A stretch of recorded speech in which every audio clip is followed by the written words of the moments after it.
Good morning Telangana. Welcome to T news. నేను మమత. ముందుగా బులెటిన్లో హెడ్లైన్స్. మహారాష్ట్రలో తెలంగాణ మోడల్పై పెద్ద ఎత్తున ప్రచారం జరగాలి. పల్లెపల్లెన గులాబీ జెండా ఎగరాలని సీఎం కేసీఆర్ పిలుపు. మంత్రి కేటీఆర్ అమెరికా టూర్లో వెల్లువెత్తుతున్న పెట్టుబడులు, తెలంగాణకు క్యూ కడుతున్న దిగ్గజ కంపెనీలు. 9 ఏళ్ల ప్రగతిని ప్రతిబింబించేలా దశాబ్ది ఉత్సవాలు, గ్రామ గ్రామాన పండగలా నిర్వహించాలన్న మంత్రులు. సుప్రీంకోర్టు తీర్పునకు మోదీ సర్కార్ గండి, ఢిల్లీలో పాలనా అధికారం ఎల్జీకి కట్టబెడుతూ ఆర్డినెన్స్. 2000 నోటు రద్దు అసంబద్ధం, అనాలోచితం, బీజేపీ సర్కార్ తీరుపై విపక్షాల మండిపాటు.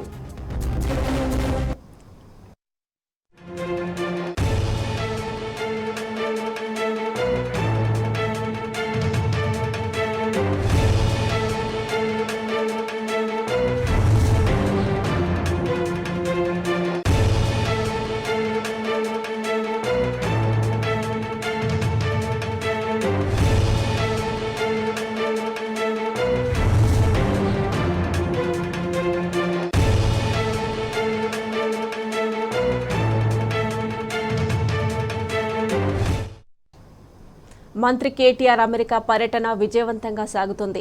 తెలంగాణలో పెట్టుబడి పెట్టేందుకు ప్రముఖ కంపెనీలు ఆసక్తి చూపిస్తున్నాయి. French American oil and gas దిగ్గజం టెక్నిప్ ఎంఎన్సీ తమ software global delivery center and processing engineering manufacturing ఫెసిలిటీకి హైదరాబాద్ను కేంద్రంగా ఎంచుకుంది. దీనికోసం 1250 కోట్లు ఇన్వెస్ట్ చేయనుంది. ఇంజనీరింగ్లో 2500 ఉద్యోగాలు, తయారీ రంగంలో మరో 1000 ఉద్యోగాలు కల్పించనుంది.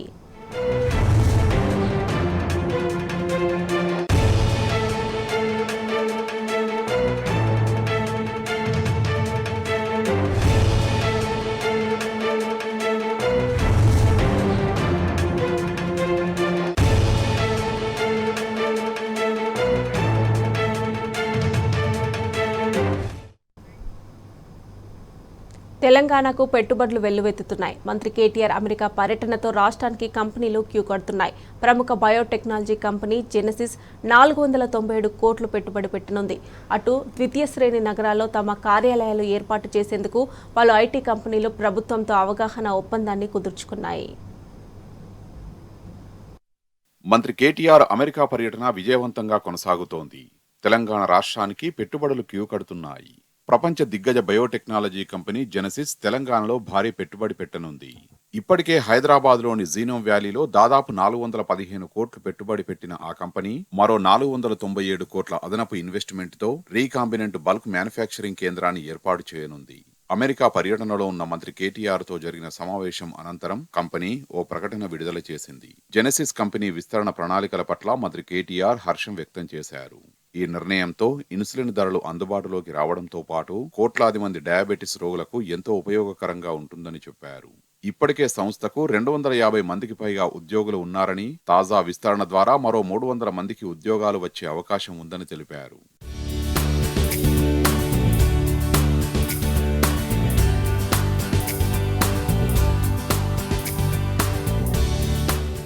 హైదరాబాద్లో ప్రపంచ ప్రఖ్యాత artificial intelligence, natural language processing ఆధారిత ఉత్పత్తుల తయారీలో పేరొందిన జాబ్కామ్ కంపెనీ తన కేంద్రాన్ని ఏర్పాటు చేసేందుకు ముందుకొచ్చింది. మంత్రి కేటీఆర్తో Jobcom founder, CEO Kishore Pallamreddy Washington డీసీలో సమావేశమయ్యారు. అనంతరం సెంటర్ ఆఫ్ ఎక్సలెన్స్ ఏర్పాటుపై ప్రకటన వెలువడింది. ఫైనాన్స్, టెక్నాలజీ, రిటైల్ రంగాలకు సంబంధించిన సాఫ్ట్వేర్ ఉత్పత్తుల్ని ఈ కేంద్రం నుంచి తయారు చేయనుంది. అమెరికాతో పాటు ఇండియాలోనూ జాబ్కామ్ తన కార్యకలాపాలను నిర్వహిస్తోంది. ప్రస్తుతం ఏర్పాటు చేస్తున్న ఈ సెంటర్ ఆఫ్ ఎక్సలెన్స్ లో ముందుగా 500 మందికి ఉద్యోగ అవకాశాలు లభించనున్నాయి. అనంతరం మరో ఏడాదిలోగా మొత్తంగా 1000 మందికి ఉద్యోగ అవకాశాలు రానున్నాయి.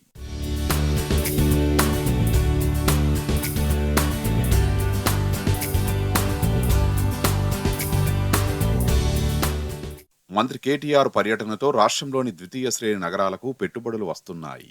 కరీంనగర్లో ప్రముఖ health solutions Eclat medical coding సెంటర్ను ఏర్పాటు చేసేందుకు ముందుకొచ్చింది. ప్రపంచ ప్రఖ్యాత హెల్త్ కేర్ కంపెనీ 3Mకు మెడికల్ కోడింగ్ క్లినికల్ డాక్యుమెంటేషన్ సేవలను అందించేందుకు ఎక్లాట్ హెల్త్ సొల్యూషన్స్ ఒక అవగాహన ఒప్పందాన్ని కుదుర్చుకుంది.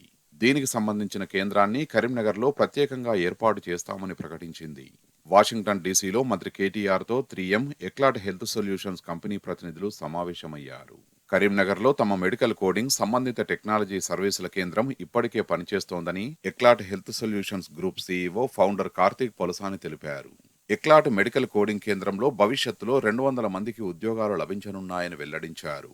లైఫ్ సైన్సెస్, హెల్త్ కేర్ రంగాల్లో తెలంగాణ ప్రభుత్వ విజన్ పై 3M సీఈఓ సందీప్ వాద్వా ప్రశంసలు కురిపించారు.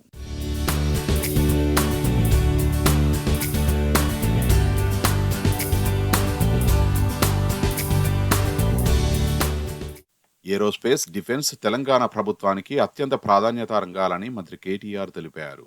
ఏరోస్పేస్ పెట్టుబడులకు తెలంగాణ రాష్ట్రం అత్యుత్తమ గమ్యస్థానమని వెల్లడించారు. అమెరికాలో ఏరోస్పేస్, డిఫెన్స్ రంగాల్లో పనిచేస్తున్న కంపెనీలు, ఏరోస్పేస్ డిఫెన్స్ స్టార్టప్లతో నిర్వహించిన రౌండ్ టేబుల్ సమావేశంలో ఆయన పాల్గొన్నారు. ఇప్పటికే హైదరాబాద్ నగరంలో కార్యకలాపాలు నిర్వహిస్తున్న అమెరికన్ ఏరోస్పేస్ డిఫెన్స్ కంపెనీల ప్రతినిధులు తెలంగాణలో తమ కార్యకలాపాల పట్ల సంతృప్తి వ్యక్తం చేశారు. తెలంగాణ రాష్ట్ర ప్రభుత్వ విధానాలను ప్రశంసించారు. తెలంగాణ ప్రభుత్వం ప్రతిపాదించిన ఏరోస్పేస్ వర్సిటీ ప్రాజెక్టులో భాగస్వామ్యం కావాలని general atomics company CEO Vivek లాల్ను మంత్రి కేటీఆర్ ఆహ్వానించారు. అనంతరం లాక్హీడ్ మార్టిన్ కార్పొరేషన్ ప్రతినిధి బృందంతో మంత్రి కేటీఆర్ భేటీ అయ్యారు.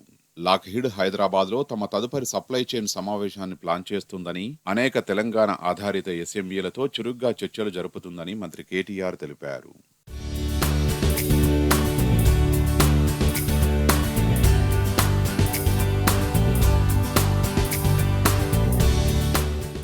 అటు వాషింగ్టన్ డీసీలో దాదాపు 30కి పైగా ఐటీ కంపెనీల యాజమాన్యాలతో మంత్రి కేటీఆర్ భేటీ అయ్యారు. ఐటీ సర్వ్ అలయన్స్ సంస్థ సహకారంతో Technogen Inc CEO Laks Chepuri, BRS NRI coordinator Mahesh Bigala ఏర్పాటు చేసిన సమావేశంలో పాల్గొన్నారు. డీకంజెస్ట్, డీకార్బోనైజ్, డీసెంట్రలైజ్ అనే 3D మంత్రంతో తమ ప్రభుత్వం పనిచేస్తోందని కేటీఆర్ వెల్లడించారు. ఇప్పటికే వరంగల్, కరీంనగర్, ఖమ్మం, మహబూబ్ నగర్లో ఐటీ టవర్లను ప్రారంభించామని చెప్పారు. త్వరలో సిద్దిపేట, నిజామాబాద్, నల్లగొండలో ఐటీ టవర్ల నిర్మాణం పూర్తి కాబోతోందని వెల్లడించారు. ఆదిలాబాద్లోనూ మరొక ఐటీ టవర్ను నిర్మిస్తున్నామని తెలిపారు. మంత్రి కేటీఆర్తో సమావేశం అనంతరం పలు కంపెనీల సీఈఓలు, ఐటీ కంపెనీల ప్రతినిధులు తెలంగాణ ద్వితీయ శ్రేణి నగరాల్లో ఐటీ కంపెనీలను ఏర్పాటు చేసేందుకు ప్రభుత్వంతో అవగాహన ఒప్పందాన్ని కుదుర్చుకున్నారు. ఈ ఒప్పందాల ఫలితంగా తెలంగాణలోని ద్వితీయ శ్రేణి నగరాల్లో సుమారు 2500 ఐటీ ఉద్యోగాలు రాబోతున్నాయి. పరోక్షంగా మరో 10,000 మందికి ఉపాధి అవకాశాలు ఏర్పడనున్నాయి.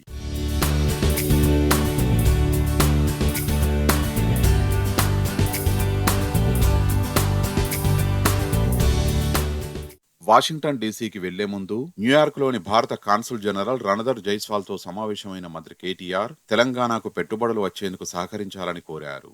అటు American global media, marketing, corporate communications holding company అయిన ఓమ్నికామ్ గ్రూప్ ప్రతినిధి బృందంతో మంత్రి కేటీఆర్ భేటీ అయ్యారు. తెలంగాణలో పెట్టుబడులు పెట్టాల్సిందిగా కంపెనీ ప్రతినిధి బృందాన్ని ఆహ్వానించారు.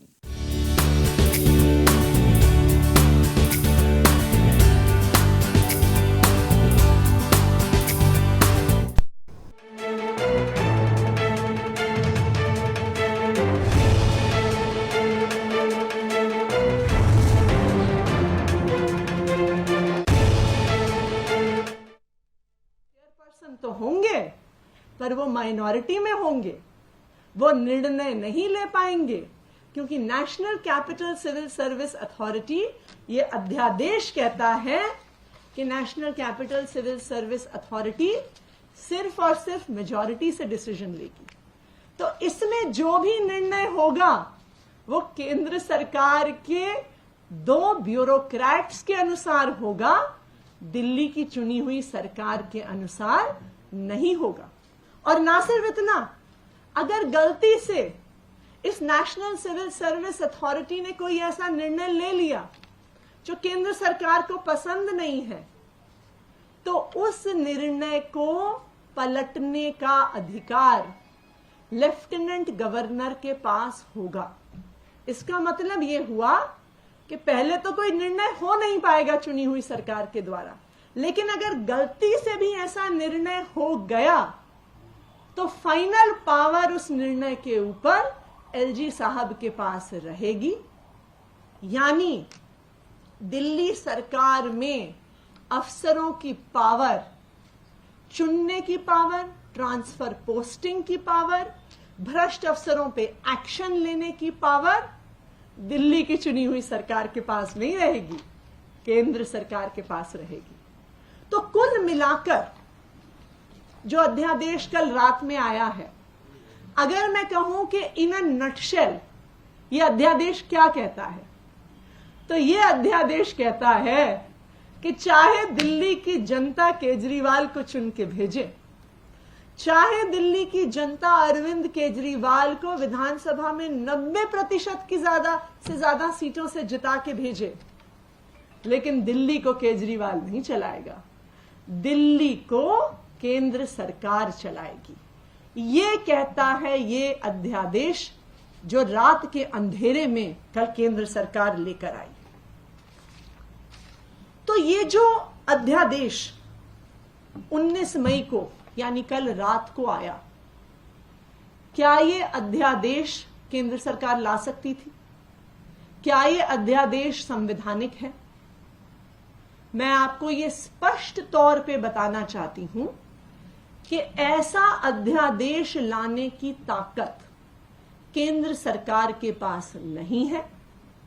संविधान के अनुसार, और इसको बहुत क्लियर कट तरीके से सुप्रीम कोर्ट ने अपने आदेश में ये कहा है,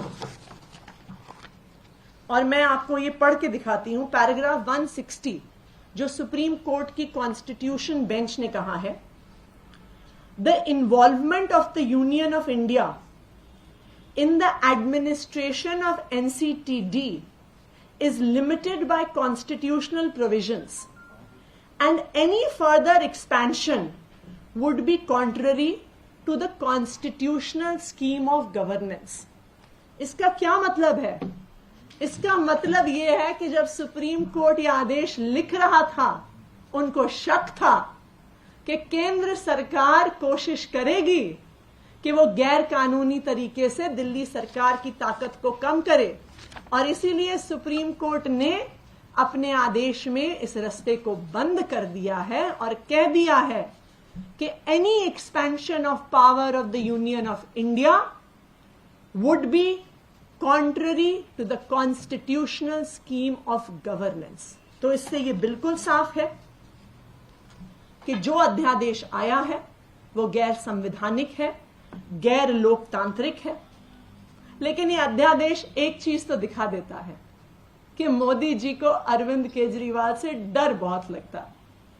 मैं कई बार ये सोचती हूं कि दिल्ली इतना छोटा सा राज्य, आप अगर भारत के नक्शे पे देखने जाइए तो दिल्ली दिखता भी नहीं है। तो दिल्ली को ढूंढना भारत के नक्शे पे बहुत मुश्किल होता है। इतना छोटा सा राज्य, उसमें भी आधी सरकार, जिसके पास लैंड, लॉ एंड ऑर्डर और पुलिस की ताकत नहीं है। इतनी सी सरकार की अगर ताकत को मोदी जी हर संभव गैर कानूनी, गैर संवैधानिक तरीके से खत्म करना चाहते हैं, तो उसका तो एक ही कारण है कि मोदी जी को अरविंद केजरीवाल से डर लगता है।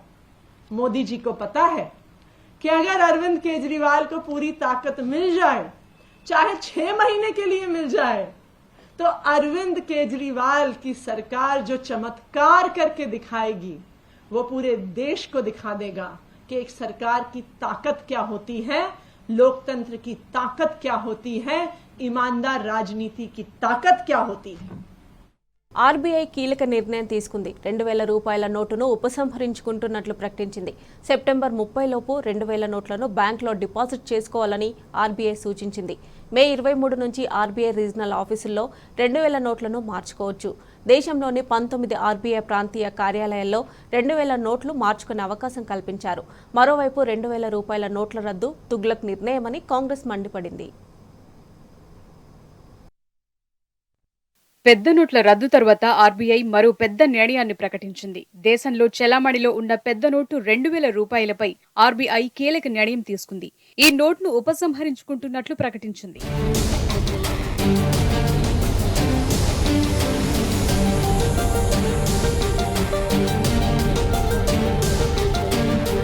నిజానికి పెద్ద నోట్ల రద్దు సందర్భంగా 2016లో 2000 నోట్ను ఆర్బీఐ తీసుకొచ్చింది.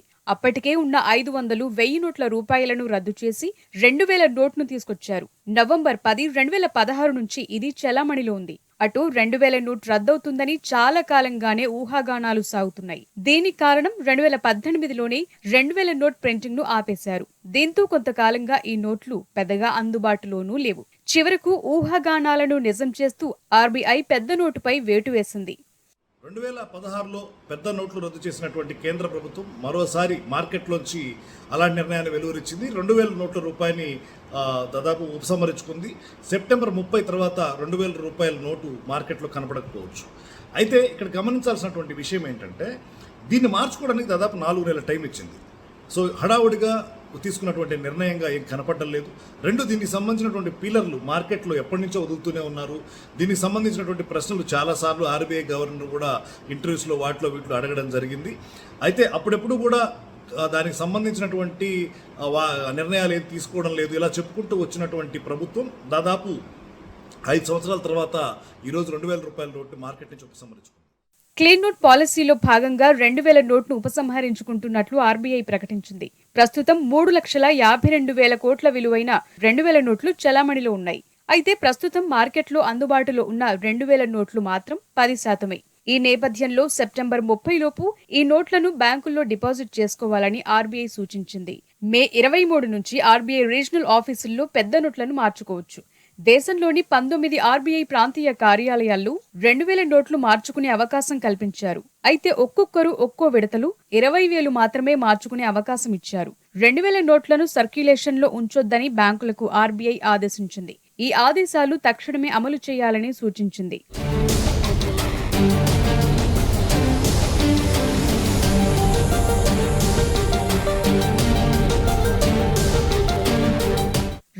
నోట్ను వెనక్కు తీసుకోవటాన్ని ఆర్థికవేత్తలంతా తప్పుపడుతున్నారు. ఇది తుగ్లక్ నిర్ణయమని కాంగ్రెస్ మండిపడింది.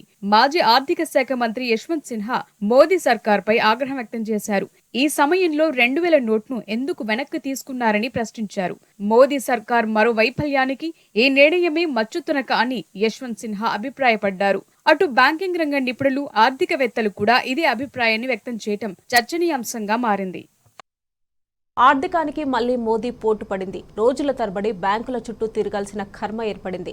2016లో పెద్ద నోట్ల రద్దు ప్రభావం పడింది. రూపాయి విలువ మరింత క్షీణించింది. బ్యాంకుల మొండి బకాయిలు పెరిగాయి. మోదీ అనాలోచిత నిర్ణయాల వల్ల దేశ ఆర్థిక వ్యవస్థ చిన్నాభిన్నమవుతోంది.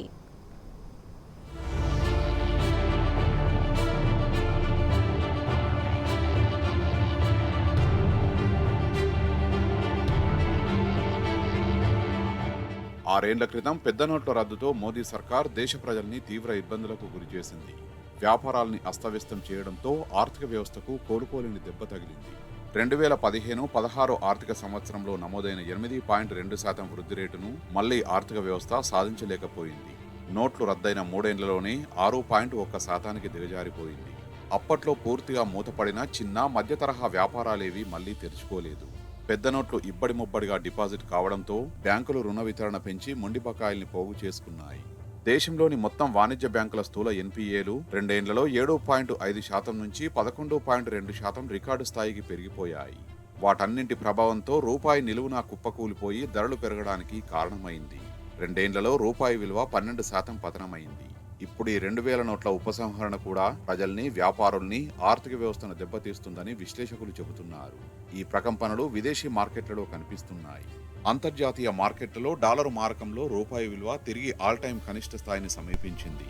మన ఫారెక్స్ మార్కెట్లో 82.67 వద్ద ముగిసిన రూపాయి 2000 నోట్ల రద్దు ప్రకటన వెలువడిన తర్వాత వేగంగా 82.90 స్థాయికి పడిపోయింది.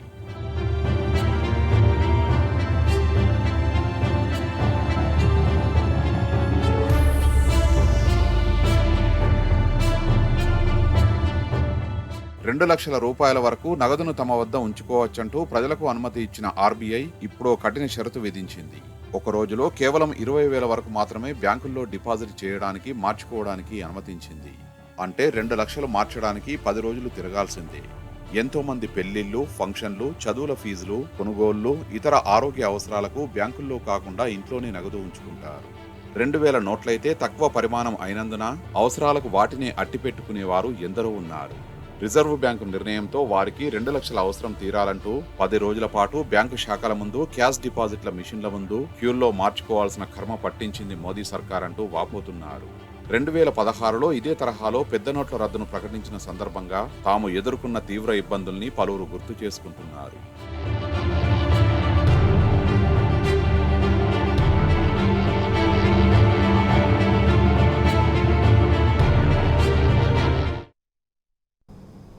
ప్రధాని మోదీ తీసుకున్న 2000 రూపాయల నోట్ల రద్దు ఏకపక్షమైన వక్రపూరిత నిర్ణయమని బీఆర్ఎస్ నేత దాసోజు శ్రవణ్ కుమార్ మండిపడ్డారు. మరోసారి ప్రధాని మోదీ తన అసమర్థతను బయటపెట్టుకున్నారని విమర్శించారు. ఏకపక్షంగా నిర్ణయాలు తీసుకోవడానికి దేశమేమన్నా మోదీ ఎస్టేట్ అని ఆగ్రహాన్ని వ్యక్తం చేశారు.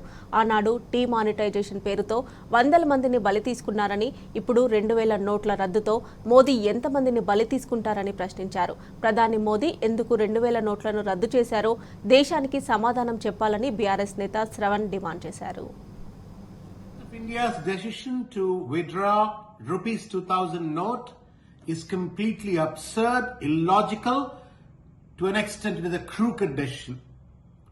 And actually, Mr. Narendra Modi has proven himself that he is inefficient and incapable, and the demonetization that he has announced in the year 2016 is completely a failure.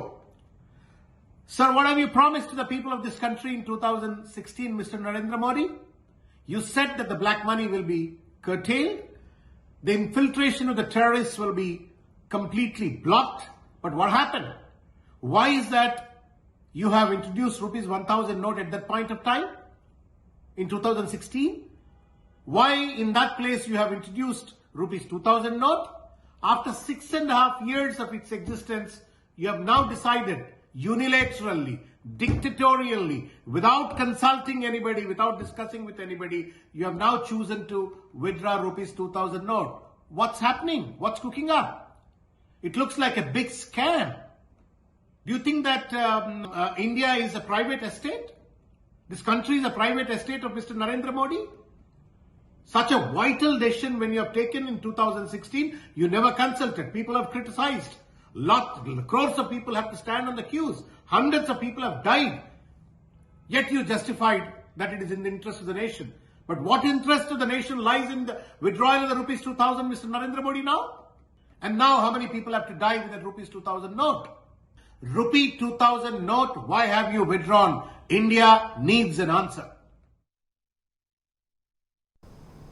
Telangana model కావాలని దేశమంతా కోరుకుంటుందన్నారు సీఎం కేసీఆర్.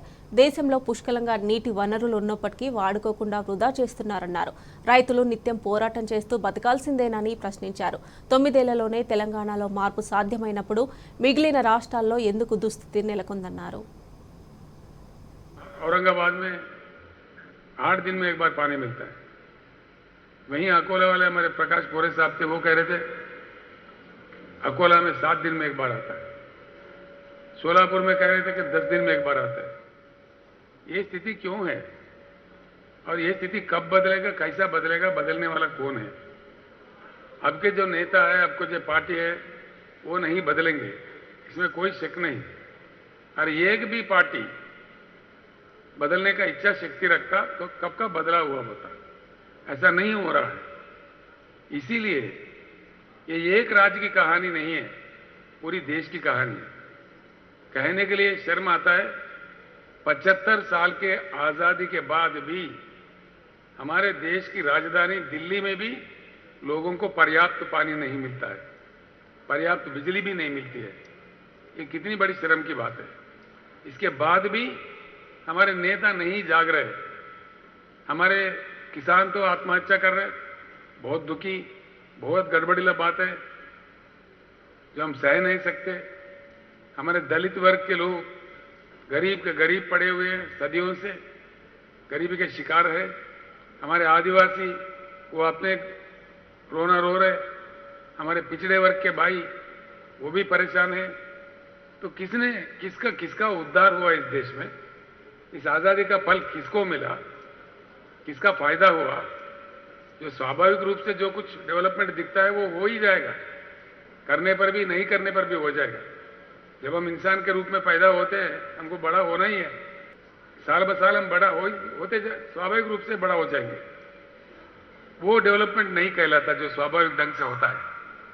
जहां भी हिम्मत वाला सरकार हो, दिमाग वाला सरकार हो, जनता को सही में कुछ करने वाला सरकार हो, वहां विकास दिख रहा है। अभी मैंने जो देश आपके सामने जिक्र किया है उसका परिणाम हमारे सामने है, हम देख रहे हैं, पूरी दुनिया के सामने है।